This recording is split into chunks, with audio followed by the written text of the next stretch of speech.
London, 1811. The season had returned.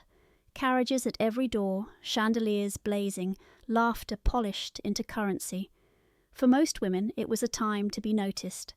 For Mrs. Furnell it was a time to survive. For 4 years she had lived behind that name, a respectable widow on paper, forgettable in every room. She chose quiet colours, kept her veil low, paid her rent on time, and spoke only enough to seem harmless.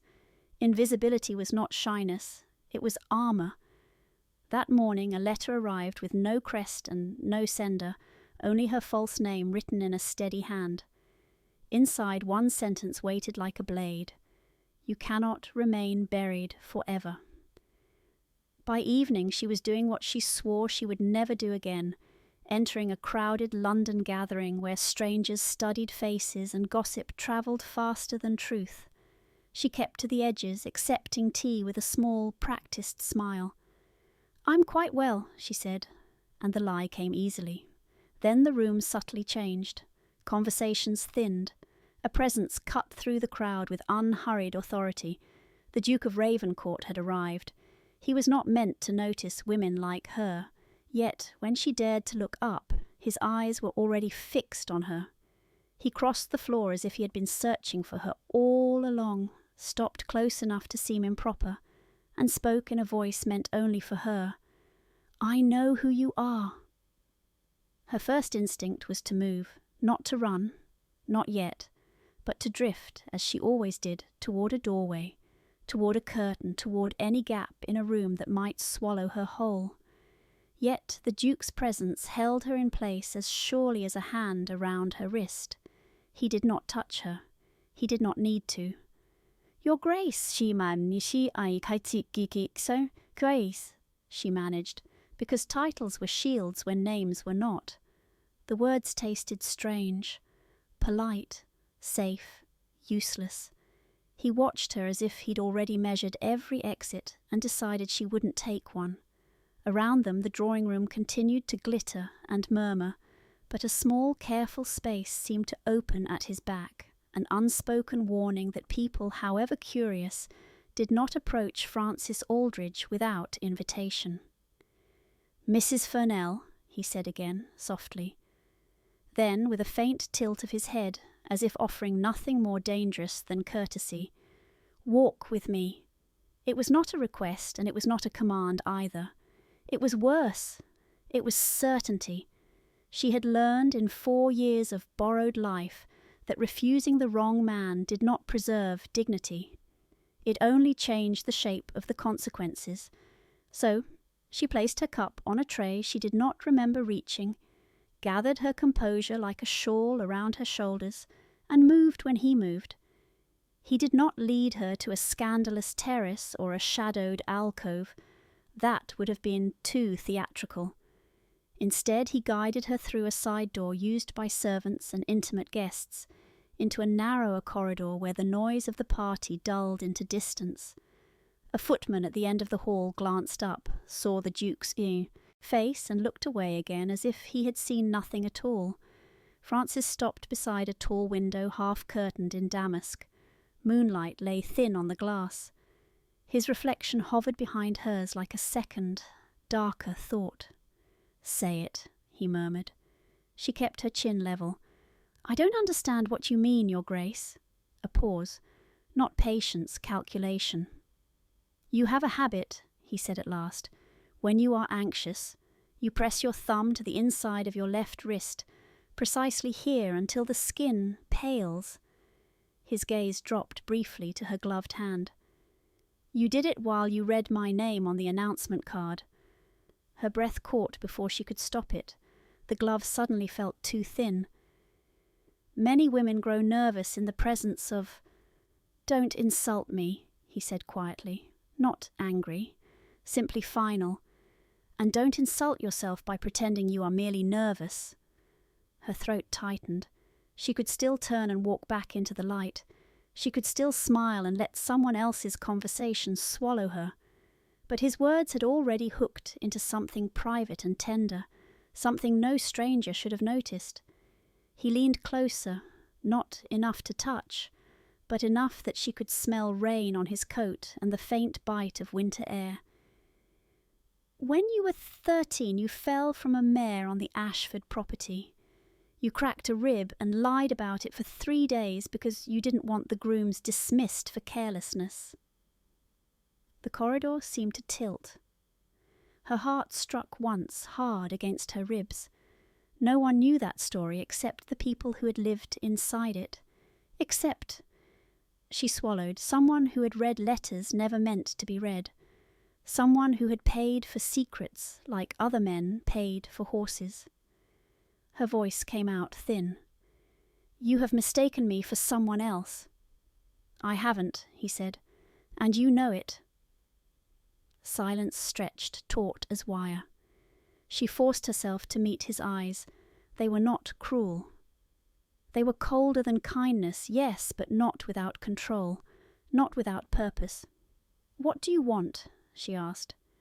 "To prevent you from making the only choice you've been making," he replied. "Running." A humourless little laugh threatened and failed. "Then you'll be disappointed." "I rarely am." His gaze sharpened. "Here is your choice, Mrs. Furnell, Lady Elowen Ashford.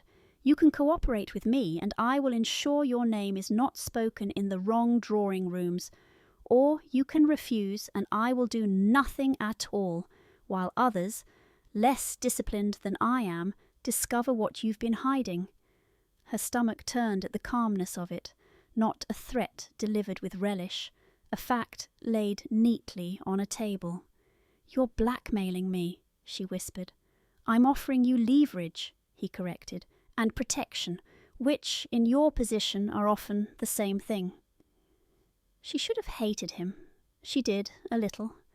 She feared him more, but beneath it, something worse stirred. Relief, sharp and humiliating. Because for 4 years she had carried her secret alone, and now the most feared duke in England had looked straight through her borrowed name and found the woman underneath. "What is it you need me to do?" she asked, hating how steady her voice sounded. His expression didn't soften, but it changed like a door unlatching. "First," he said, "you will stop pretending you can survive this by yourself." 4 years ago, Elowen Ashford still belonged to rooms like this one. Not as a ghost hovering near the wallpaper, not as a widow with lowered eyes and a practised smile, but as a young lady whose name opened doors before she reached them. She had worn pale silk and carried herself with the mild confidence of someone taught that the world, though sharp-edged, was ultimately arranged in her favour. That belief had lasted precisely until the night it broke. It had been a house party in Hampshire, late summer. Heat lingering in the hedgerows even after dusk. Lanterns in the garden. Music drifting through open windows. The men laughing too loudly over brandy, the women smiling as if they had never known fear. Elowen had been engaged then, an arrangement celebrated for its suitability, praised for its prudence. Viscount Pembroke had been handsome, rich, and perfectly practised at tenderness in public. He had also, she would later understand, been perfectly practised at other things. She remembered the library door half closed, the press of voices inside, and the way her name, her real name, had been spoken in a tone that made her blood cool. She had pushed the door open because she was young and still believed that truth, once found, would simply arrange itself into justice. She found Pembroke at the desk with papers spread like a map. Beside him stood a man she had never seen before, his face lost in shadow, his hands stained faintly with ink. On the leather blotter lay her father's seal, taken from his study, and the paper beneath it, an authorization to transfer funds, written in a hand that looked too much like Lord Ashford's to be coincidence. Elowen did not scream. She did not faint. She did what she had always done when frightened. She went still and watched.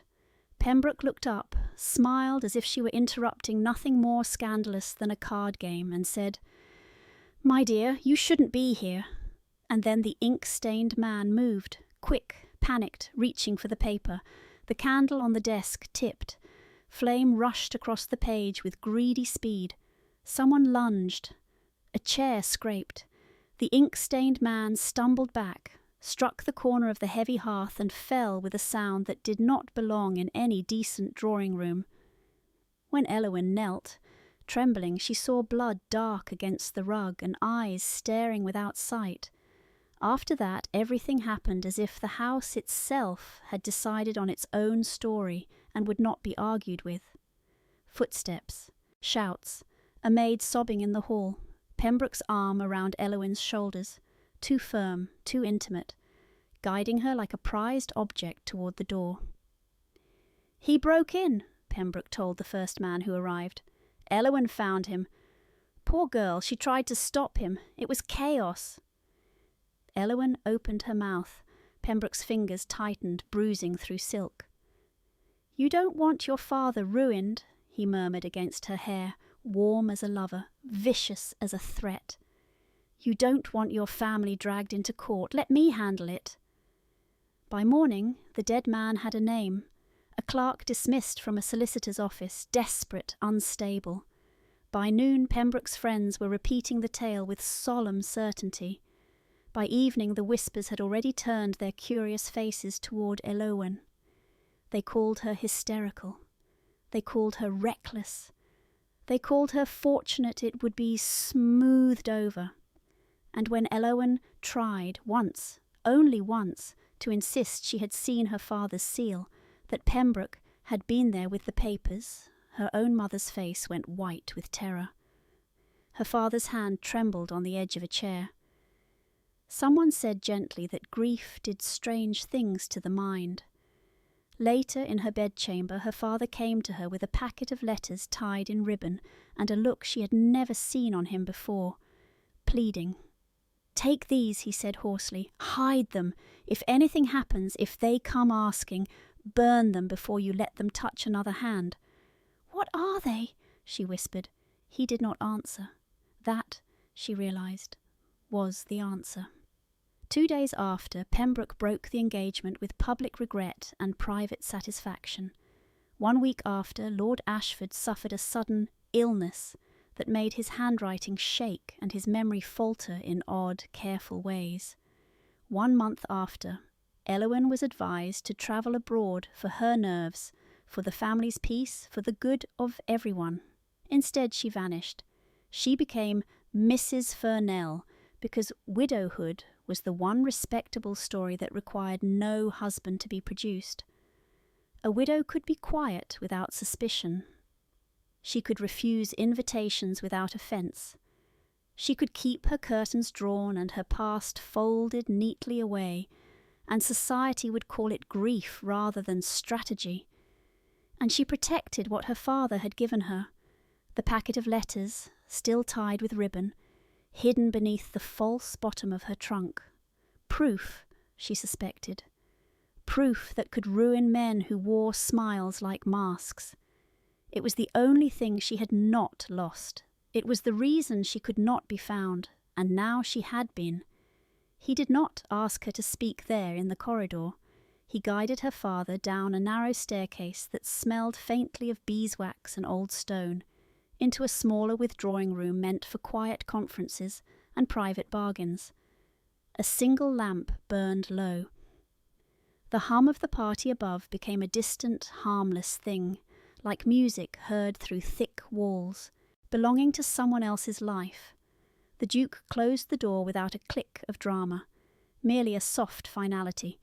Elowen remained standing, gloved hands folded, her posture immaculate because posture was sometimes the only weapon left to a woman. "If you mean to accuse me," she said, "you will find I have very little left to confess. That would be of interest." "I have no interest in your shame," Francis replied, and the bluntness of it startled her more than kindness would have. "Only in the men who profited from it." He crossed to the small writing desk and set down a slim folder of papers as if he were placing a chess piece on the board. When he opened it, she saw names, titles, estates, bank ledgers noted in a precise hand. One crest in particular made her stomach tighten. Pembroke. "You know this is dangerous," she said quietly. "Yes," he answered, as if danger were merely weather. Elowen's gaze flicked to the door, not because she expected to escape, but because she needed to remember there was an outside world at all. Why now? Why me? "Because the corruption thread you stumbled into did not end with that dead clerk," he said. "It widened. It touched shipping investments, court appointments, debt instruments. Money moved like smoke through 100 respectable hands. Men who cannot be accused without proof have made a habit of erasing proof." Her fingers curled inside her gloves. "And you believe I have it?" "I believe you have a portion of it." His eyes held hers, unblinking. "And I believe you have spent 4 years convincing yourself that hiding is the same as safety." "It has been," she said. He stepped closer, not looming, but present, undeniable. "It has been temporary." Elowen's throat tightened. "If you know who I am, then you know what happens if society hears it. Fraud, imprisonment, 1,000 polite doors closing at once. And worse," he said, and she understood. He meant the men behind the polite doors. She forced herself to breathe slowly. "So, this is your plan? You expose me unless I serve your purposes?" His mouth tightened, not with cruelty, but with impatience at imprecision. "My plan is to keep you alive long enough to serve your own. You want to keep those letters safe? You want to keep the promise you made your father? Then you stop living like a fugitive with a ribbon-tied noose in her trunk." The mention of the letters struck so close it felt like a hand at her throat. She said nothing because any denial would have been insultingly futile. Francis opened the folder again and slid one page toward her. "An offer," he said, "not a threat." Elowen did not touch the paper. "You don't offer things, you take them." "I take what is necessary," he corrected.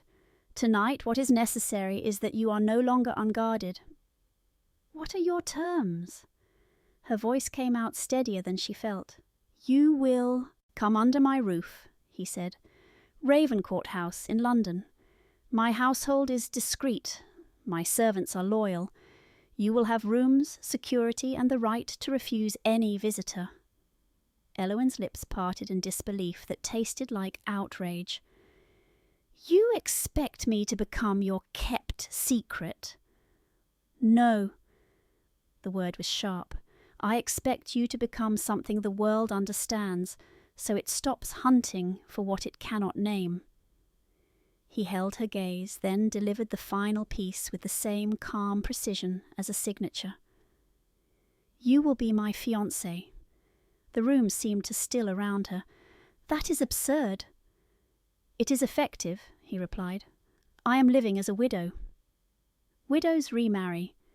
I have no dowry, no connections, no—" She stopped herself before she said no name, because that was the heart of it. She had no right to be seen. "You have something far more valuable than a dowry," Francis said quietly. "You have information men are willing to kill for. They will not strike as easily at the future Duchess of Ravencourt." Elowen felt cold bloom beneath her ribs.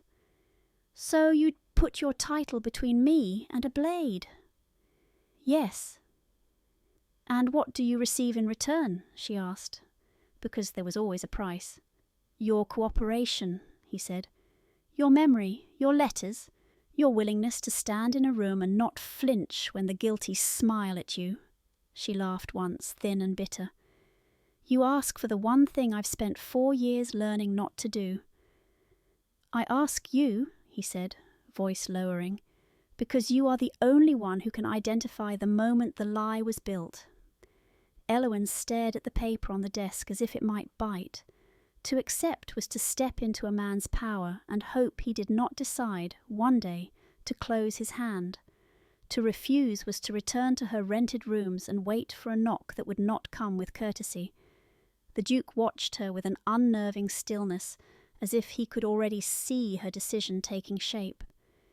"You may say no," he told her almost gently, "but if you do, you will leave this house alone, and the men you fear will not."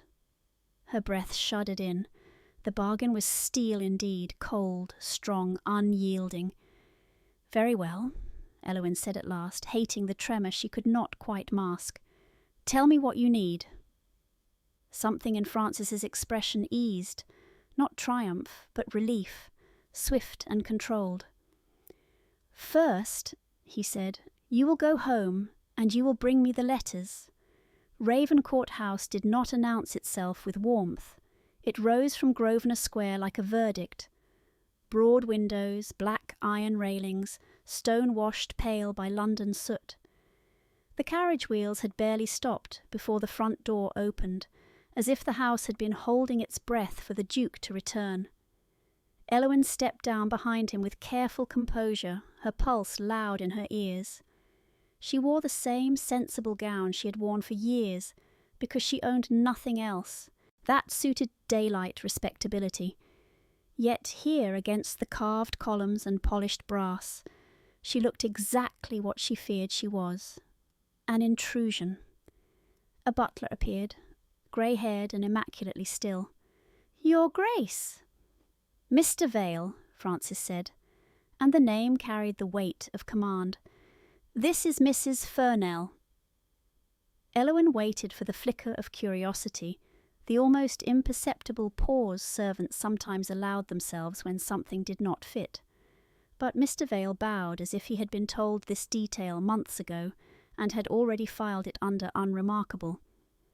"Madame," he said, and the word landed with a dignity she had not felt in years. Francis handed over his gloves. "She will be under my protection. No visitor is to be admitted to her without my express permission. If anyone asks after her, they are to be told she is not receiving callers." "Yes, Your Grace." It should have sounded like imprisonment. Instead, it sounded like a door locking on the outside. Elowen followed Francis through the entrance hall beneath portraits of unsmiling Aldridges. The air smelled of beeswax and expensive paper. Footsteps softened by thick rugs. Everything quiet, controlled, and precisely placed, like a weapon polished until it gleamed. A housekeeper came next, brisk and watchful. Mrs. Sloane, introduced with minimal ceremony, curtsied and began listing arrangements in a voice that suggested she could manage a war as efficiently as a linen cupboard. A maid was assigned, a sitting room, a bedchamber, a schedule for meals, a reminder, delivered with careful politeness, that certain areas of the house were private to His Grace. Rules, always rules. Elowen nodded, as if she were absorbing domestic trivia, but she heard the true meaning beneath it. This household would not gossip. It would not speculate. It would not wonder. It would obey. Francis did not look at her while these things were set into motion. He stood slightly apart, hands clasped behind his back, eyes scanning the hall as if already anticipating the next threat. Cold, controlled, untouchable.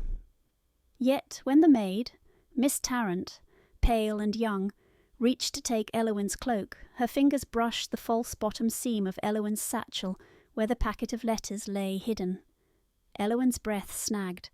Francis's voice cut in without volume. "Leave that." Miss Tarrant froze. "Your Grace?" "The satchel stays with Mrs. Furnell." "Of course, Your Grace." The maid withdrew her hands at once, colour rising in her cheeks. Elowen's grip tightened. A small thing, perhaps, but he had noticed, and he had intervened without forcing Elowen to reveal why. He escorted her up the staircase to the rooms prepared for her. The bedchamber was pale and restrained. Cream walls, blue curtains, a vase of winter greenery on the mantel, not luxurious in the way of a courtesan's cage, but comfortably severe, as if it had been designed for a woman who needed to breathe without being watched. "This will do," Elowen said automatically, because gratitude felt like surrender. "It must," Francis replied. "You will be safe here." She turned on him then, unable to hold it in. "Safe?" Her voice lowered, sharp with disbelief. "In the Duke's house? With your name hanging over me like a bell, waiting to be rung?" His gaze was steady. "It is precisely because it is my house that you are safe."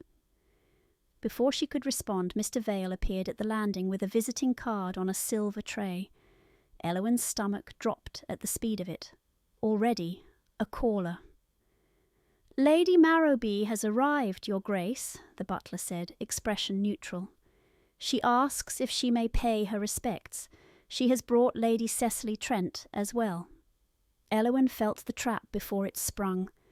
Ladies who called without notice did not come for kindness. They came to inspect the new piece on the board, to see what sort of woman had drawn Ravencourt's attention, to weigh her, to prod her, to expose the weak seam. Francis didn't even glance at her. "No." Mr. Vale did not blink. "Your Grace?" "She is not receiving callers," Francis said, as if he were repeating a law of nature. "You may tell Lady Marrowby that I regret I cannot accommodate her, and you may add," his eyes flicked briefly to Elowen's face, "that any further inquiries about Mrs. Furnell will be considered intrusive." "Yes, Your Grace?" The butler vanished with the tray, as silent as he had appeared. Elowen exhaled slowly, realizing only then that she had been holding her breath. "You didn't have to do that." "I did," Francis said. He reached for the door of her sitting room and opened it, a quiet dismissal that was not unkind. "They were not here to offer tea." "And you think they'll stop?" His mouth tightened, the closest thing to a smile she had yet seen. "No," he paused, hand still on the door. "But they will learn something important." "What?" "That you are mine to protect," he said, voice calm as steel. "Not theirs to dissect." Then he left her standing in a room that smelled of clean linen and winter roses, with her satchel clutched against her ribs and the unsettling realization that the Duke's coldness was not emptiness. It was discipline, and it had just been used, without fanfare, to save her. By morning London had done what it always did, taken a single unusual detail and turned it into a dozen stories, each more confident than the last. Elowen heard it first from the hush that followed her when she entered the breakfast room at Ravencourt House. Not open hostility, not yet, just the faint recalibration of servants who had been trained to show nothing and were nevertheless human. Miss Tarrant's curtsy was perfect. Mrs. Sloane's greeting was warm enough to be correct. Even Mr. Vale, pouring tea with steady hands, seemed to angle his body a fraction, closer to the door, as if anticipating an interruption. Elowen ate little. She could feel the city pressing its face to the glass. The interruption came before the second cup. A footman appeared, silent as a shadow, and placed a small envelope beside Elowen's plate.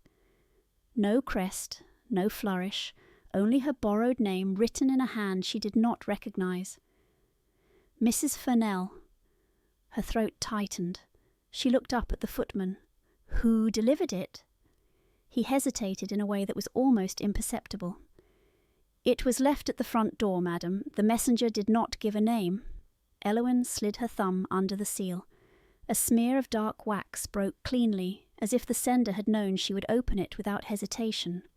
Inside was a single sheet of paper.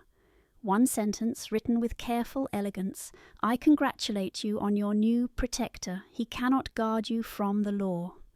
Below it, a time, a place, and a final line that turned her blood to ice. "Bring the Ashford letters, or I will ensure the Duke learns why you truly fled." Elowen's vision narrowed. The room, the silver, the quiet clink of china. Everything receded until there was only that sentence, and the old familiar urge to vanish. She could be out of this house in 10 minutes. She could return to the small rooms she knew, take a different name, Move to Bath or York or anywhere that did not smell like Grosvenor Square and danger. She rose so abruptly her chair scraped.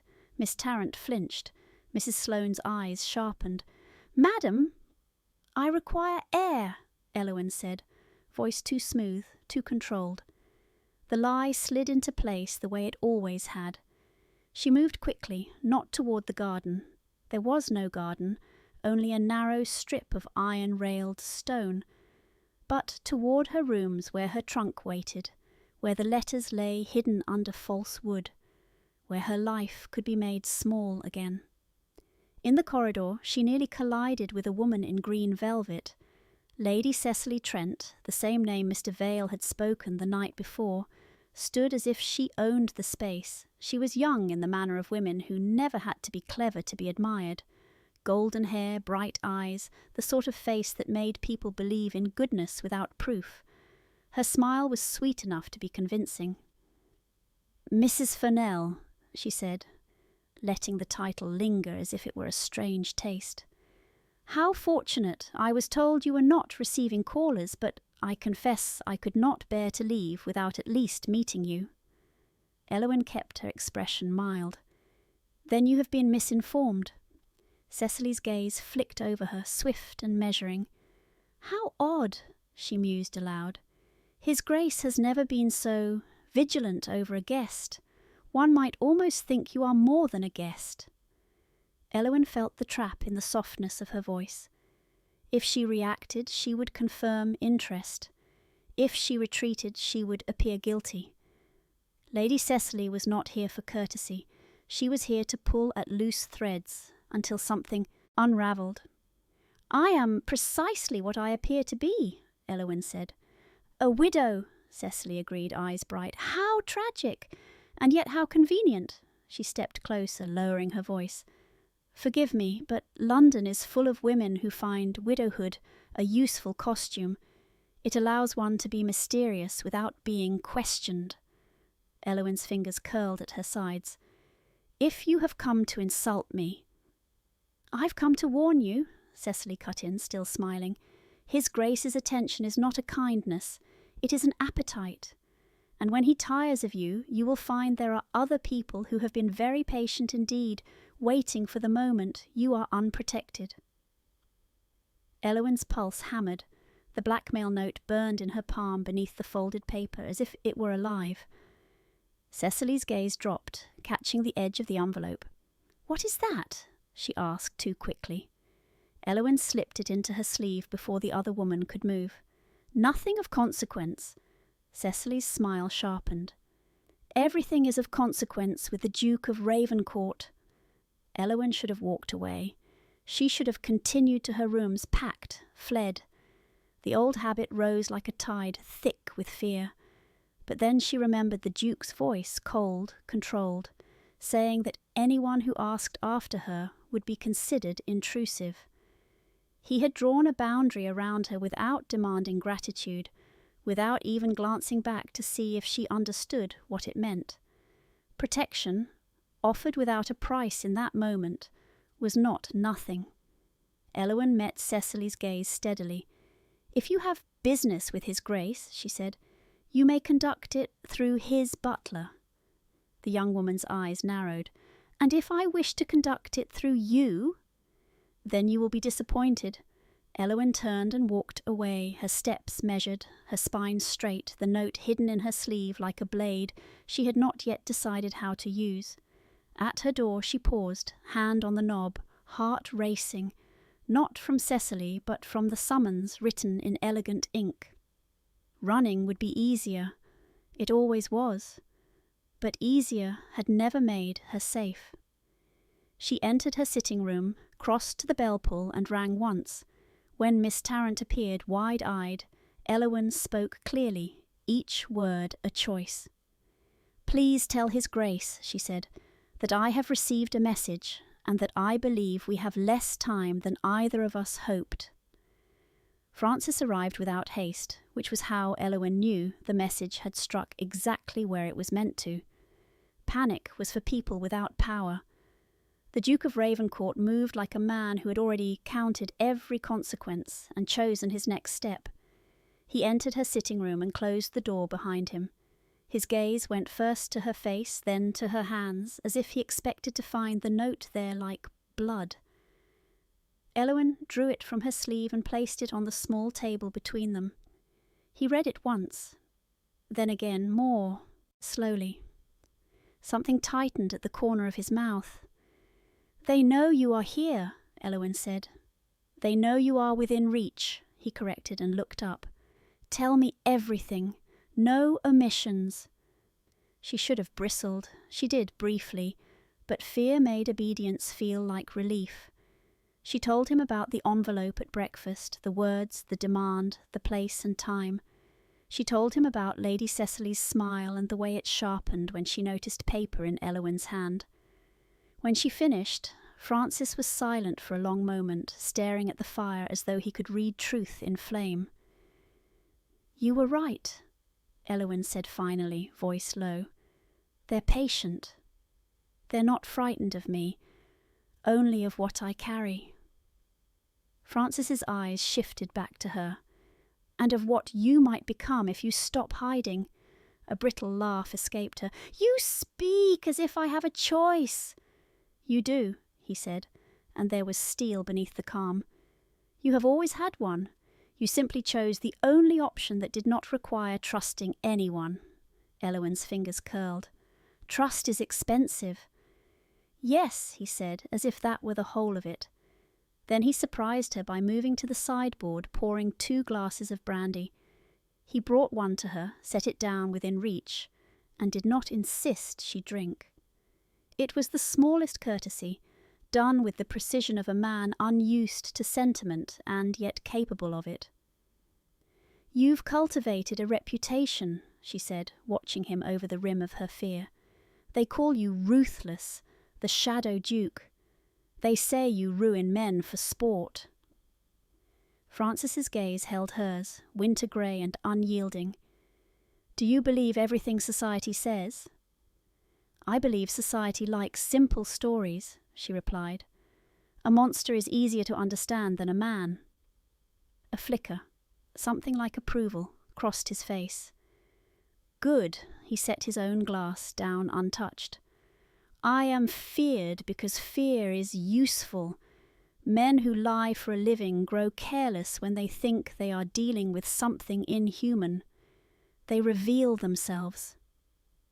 "And women?" Elowen asked, unable to stop herself.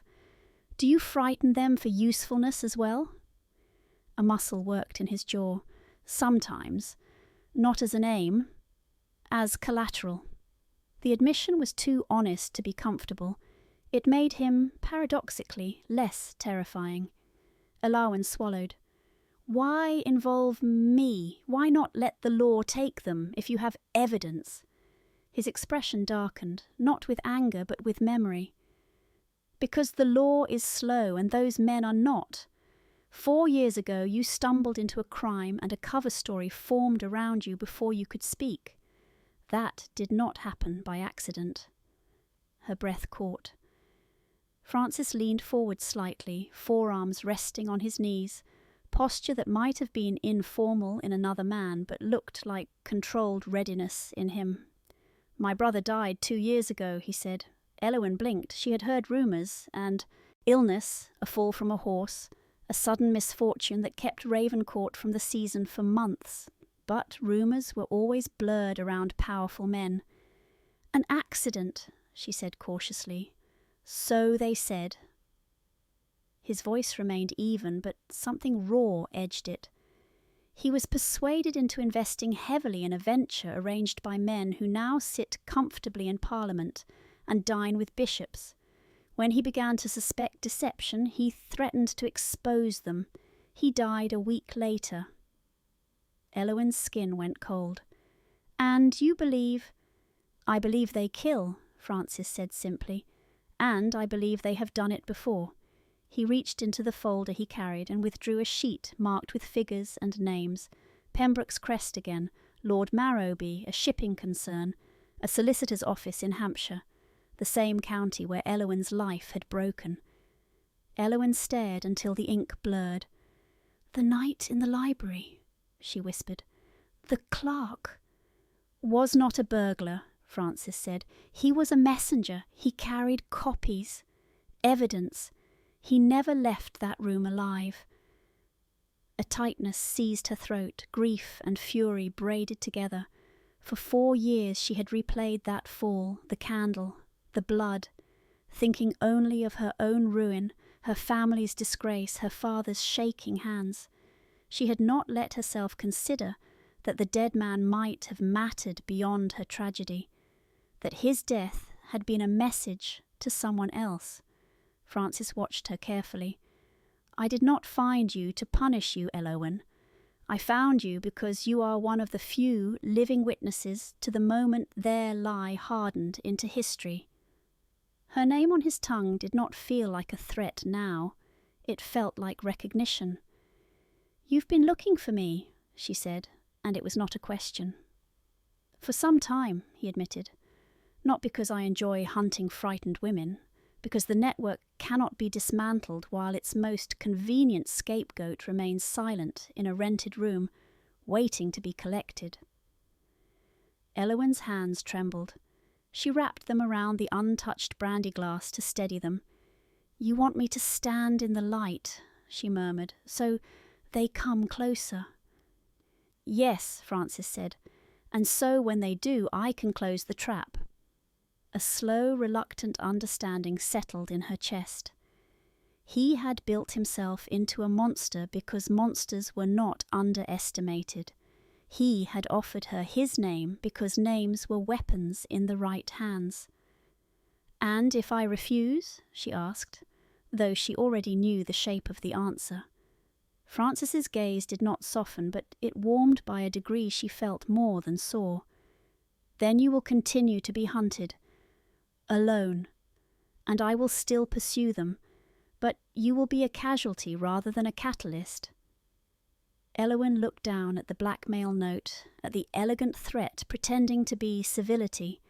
For 4 years she had lived as Mrs. Furnell because it had allowed her to be untouched. Now she understood.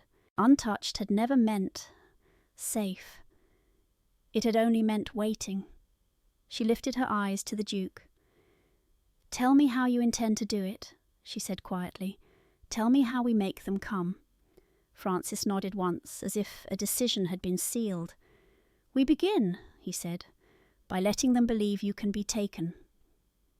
They chose a night designed for eyes, a dinner at Lady Harrowgate's townhouse, crowded with men who carried Parliament in their pockets and women who carried everyone else's secrets in their fans.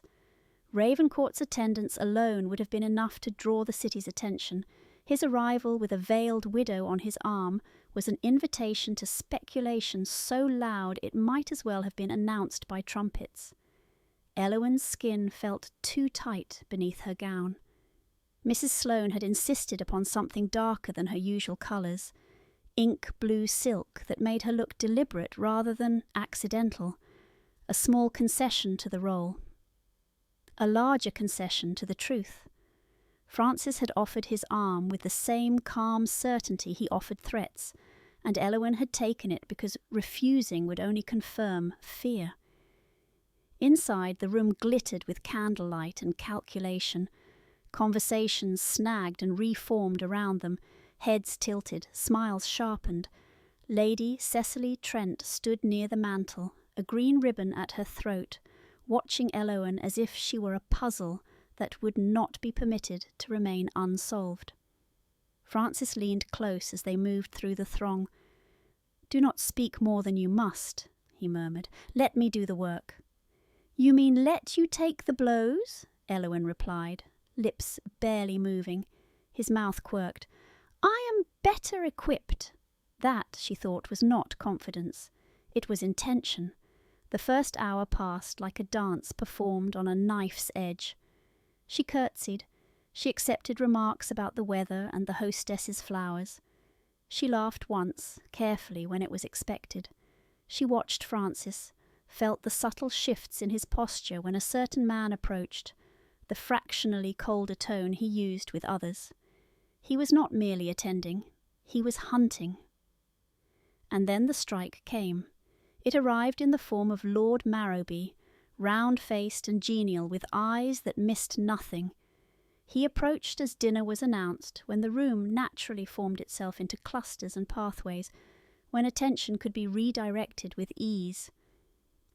"Your Grace," he said, bowing, "how fortunate! I have been longing to offer my congratulations." Francis's face did not change. "On what, my lord?" Marrowby's smile widened.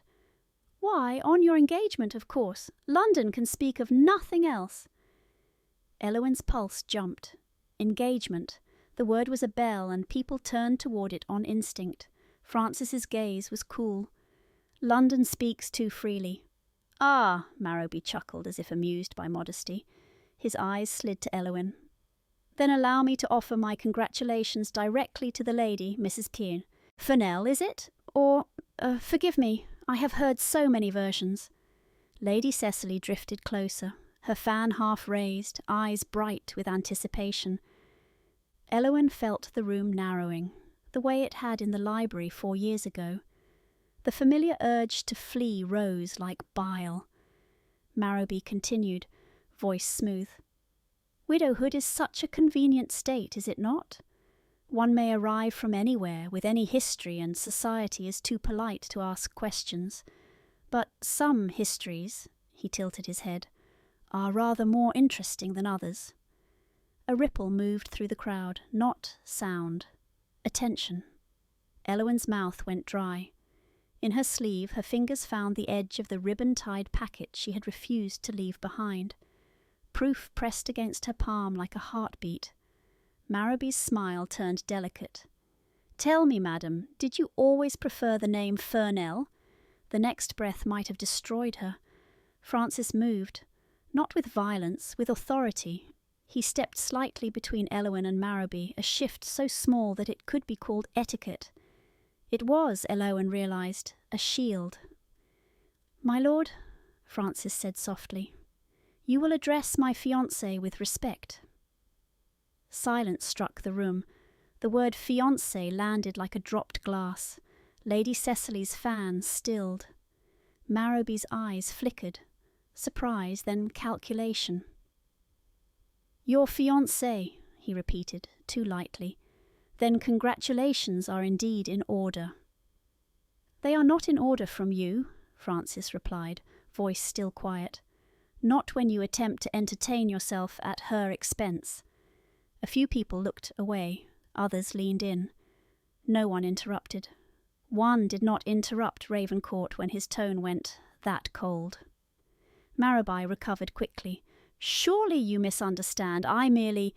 You merely test how far you may go," Francis cut in, "and I am informing you that you have reached the boundary." The room breathed again, but the breath was charged. Lady Harrogate swept in with practised laughter, steering everyone toward the dining room before the moment could harden into a scandal on the spot. Yet, as they filed in, Elowen felt the whispers already beginning, quick as fire, along dry paper. Ravencourt engaged, Ravencourt protecting a widow. Who is she, truly? The cost of Francis's intervention was immediate. He had stopped the unmasking, but he had lit the fuse. At the table, when conversation rose again, Francis leaned close as if speaking of the soup. "You held yourself well," he murmured. "I nearly ran," Elowen admitted, eyes fixed on her plate. His voice dropped lower, meant only for her. "But you didn't," she swallowed. "You called me your fiancé." "I did," he said. A pause. "Do you object?" Elowen's fingers tightened around her fork. "You used me as bait." "Yes!" The honesty was brutal, and yet she could still feel his body positioned between her and Marrowby, could still hear the finality in his voice when he drew the line. "And you protected me," she whispered. Francis's gaze slid to her face, intent and unreadable. Then, in a voice so soft it barely reached her ear, he spoke her real name, not like a weapon, not like a verdict. Elowen. The sound of it sent something painful through her chest. Not fear, not shame. Recognition. For a moment, amid silver and candlelight and the polite clatter of dinner, she forgot she was supposed to be Mrs. Furnell at all. She was simply a woman being seen, truly seen by the one man in the room who understood exactly how dangerous that was. His hand brushed her wrist beneath the table, brief and steady. "We escalate," he murmured. "They won't wait now." Elowen drew a slow breath, feeling the city's gaze tightening like a net. "Then neither will we," she said. 2 days later the summons arrived with all the weight of official paper and all the stink of private intention. A committee room at Westminster, a private inquiry into irregularities in Hampshire estates and the suspicious death of a clerk connected to fraudulent instruments. A request, worded like courtesy, edged like compulsion, for the Duke of Ravencourt to attend and bring his fiancée, whose knowledge of certain events might assist the Crown in clarifying matters. Elowen read the letter twice, then set it down with hands that were steady only because terror had burned itself into discipline years ago. "They're calling us into the lion's mouth." Francis watched her over the rim of untouched tea. "They are calling us where witnesses can be controlled," he said, "which means they are afraid of what happens if they cannot. And you still intend to go?" "I intend," he replied, "to end this." Westminster did not feel like a building. It felt like a machine, stone and shadow, echoing corridors, the murmur of men speaking softly as if the air itself could be bribed to keep secrets. Elowen walked beside Francis with her chin lifted, her pulse beating so hard she feared it might be heard through her stays. Every few steps someone glanced at her, curious, measuring, then looked away again when Francis's gaze flicked, cold as winter. The committee room held too many men and too little light. A long table, ink, paper. Faces arranged into expressions of civic concern. Lord Marrowby sat among them, genial as ever, as if the dinner party had been nothing more than a misunderstanding. Lord Pembroke sat near the end, handsome and polished, his mouth set in the faintest line of distaste. At her, at inconvenience, at the idea that a woman he had discarded still drew breath. Elowen's stomach turned, but she did not look away. Looking away had cost her once. A clerk called them forward. Francis bowed only as much as law required. Elowen curtsied with perfect propriety and felt, distantly, the absurdity of etiquette in a room built to destroy. The questions began, gentle and poisonous. "Mrs. Furnell," Marrowby said, voice smooth, "or should we address you differently?" Elowen felt the net tighten. Francis spoke before she could. "You will address my fiancée as Lady Elowen Ashford," he said, clear and calm. The room shifted at the name like a creature waking. Pembroke's eyes narrowed.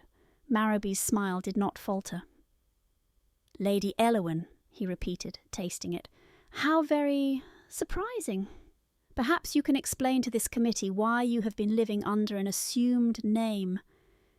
Elowen's throat tightened. She could feel the old story pushing at her. Hysteria, nerves, shame. The narrative they had built was waiting, eager to swallow her again. She thought of the dead clerk's eyes staring without sight.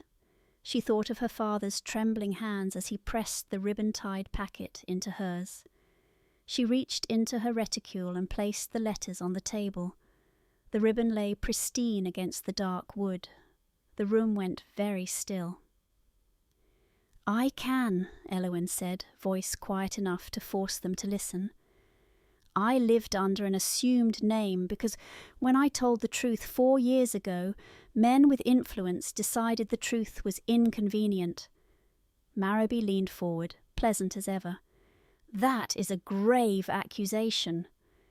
"So is forgery," Elowen replied, and looked straight at Pembroke. "And so is murder." A murmur moved. Pembroke's expression hardened. "This is outrageous. She is about to read," Francis said, and the danger in his calmness silenced even Pembroke. Elowen untied the ribbon with fingers that did not shake. The first letter was in her father's hand, dated the week before the house party. It named the shipping venture, the false instruments, the promise Pembroke had made to handle it discreetly through his solicitor. The second letter contained a copy of the authorization Elowen had seen on the desk. Lord Ashford's seal pressed into wax, but the signature's angles wrong, a careful imitation. Another letter from Pembroke to Marrowby spoke of a troublesome clerk and the necessity of finality. Elowen read the words aloud, letting the ink do what her voice had not been allowed to do for years. Marrowby's genial mask began to slip. "These could be fabricated." "Then you will welcome comparison," Francis said, and produced his own packet. Bank records, solicitor correspondence, shipping ledgers, all gathered with the ruthless thoroughness of a man who did not miss details. "I have obtained the handwriting samples, the seals, the transfers. I have the names of every man who profited, and I have already lodged copies with 3 separate parties, including the Home Office. If anything happens to Lady Elowen, the documents will be released to the press by tomorrow." A sharp intake of breath went around the room. Not outrage, fear. Pembroke pushed back his chair. "You cannot threaten—" "I can," Francis replied, standing fully now, his shadow falling across the table. "I am a duke. I am also a man who has buried a brother because of you." The words landed like a blow. Elowen's eyes stung, but she kept her gaze steady. "The clerk who died in that library was not a thief," she said. "He was carrying evidence. Evidence you tried to destroy. He died because he knew too much, and because I walked into the room at the wrong moment. You have called me hysterical, reckless, ruined. I am none of those things." She lifted her chin. "I was a witness, and I have remained alive." Silence held thick and dangerous. Then one of the committee men, pale and sweating, cleared his throat. This must be referred to the proper authorities." Marrowby's eyes flashed. "We are the proper authorities." Francis's smile was cold as the Thames in winter. "Not any more." Outside, in the corridor, the air felt thin. Elowen's knees threatened to give way as the adrenaline drained, leaving only the echo of her own voice reading words she had hidden for 4 years. Francis's hand closed around hers, firm, steady, not possessive, anchoring. "You have made enemies tonight," she whispered. "I already had them," he replied. His gaze searched her face. "What matters is that now they cannot pretend you are merely a story they invented." Elowen looked back towards the closed doors, toward the men who had tried to bury her name. For the first time in years she did not feel like a woman running. She felt like a woman who had returned. The city did not change overnight. It never did. But after Westminster, the air around Elowen shifted, subtly at first, then decisively, like a storm turning away at the last possible moment. There were whispers, of course.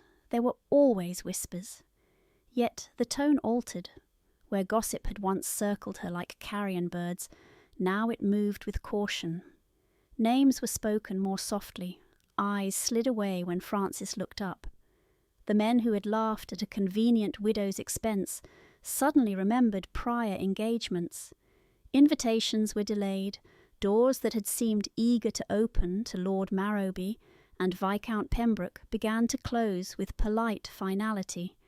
One morning Mr. Vale entered the breakfast-room with a folded newspaper and a face set in discreet satisfaction. He placed the paper beside Francis's plate, bowed, and withdrew. Elowen did not need to read the headline to know what it would contain. She felt the Duke's attention shift across the page, heard the faint exhale that was not relief so much as completion. "They've arrested Marrowby's solicitor," Francis said at last. "Pembroke is being questioned. Their accounts have been frozen." Elowen's fingers tightened around her teacup. "And the clerk?" A shadow crossed his face, brief and deep. "His death will be re-examined. It may never be called what it was in the papers, but it will be known in the right rooms, and the men responsible will not be able to hide behind civility again." Elowen lowered her gaze. 4 years of fear did not vanish simply because a few men finally faced consequences. The body remembered. The mind remembered.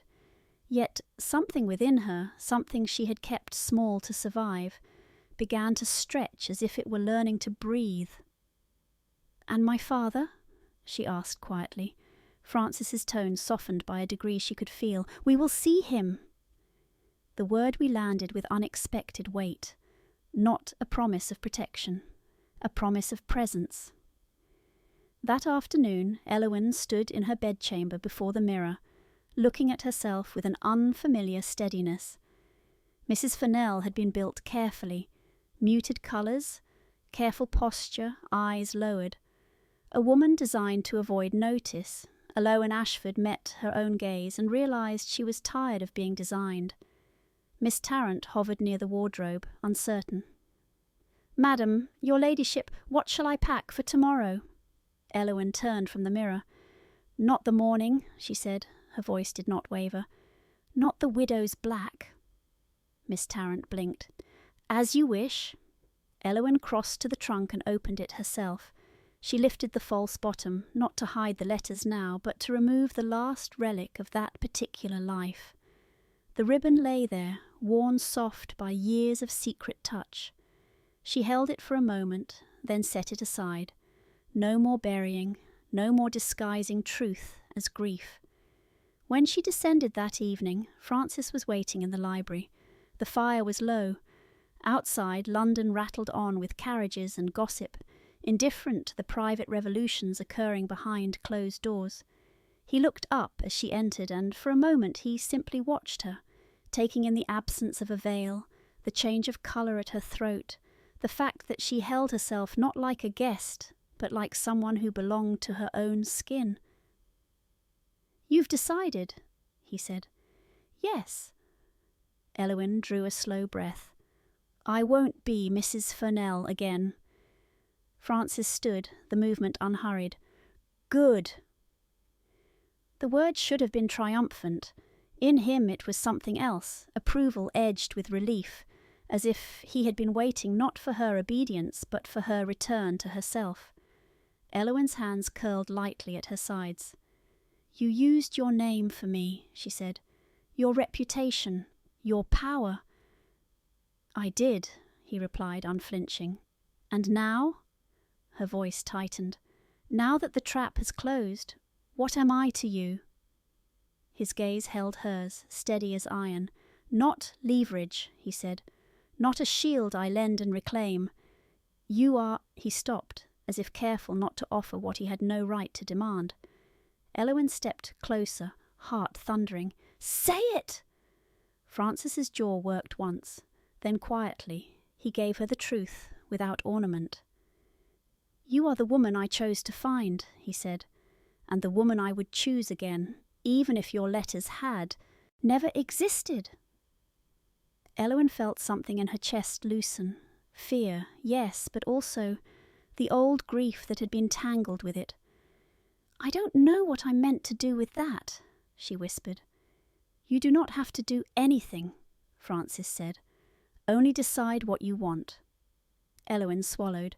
The old habit rose, run, disappear, become smaller. She let it pass through her like a ghost leaving a room. "I want," she said, voice soft but certain, "to be known, truly. Not as a story, not as a warning, not as a widow people forget." Francis took a step closer. "And if being known means being seen beside me, with all the scrutiny it invites. Elowen lifted her chin. Then let them look. His hand came up, slow, giving her every chance to refuse, and rested against her cheek with a gentleness that still startled her. "This began as strategy," he murmured. "I will not pretend otherwise." "And it ends," Elowen replied, covering his wrist with her fingers, "as choice." For a moment they stood in the hush of the library, firelight breathing between them, the city beyond the windows, unable to touch what was being decided. "I will not disappear again," Elowen said. Francis's thumb brushed her cheekbone, almost reverent. "Then neither will I," he answered. "Not from you." When he kissed her, it was not the kiss of a bargain struck in desperation. It was a vow made in quiet. Two people standing in the light they had once feared, choosing at last to remain. A new story awaits you on the screen right now. Click it to discover another world of passion, heart, and unforgettable courage.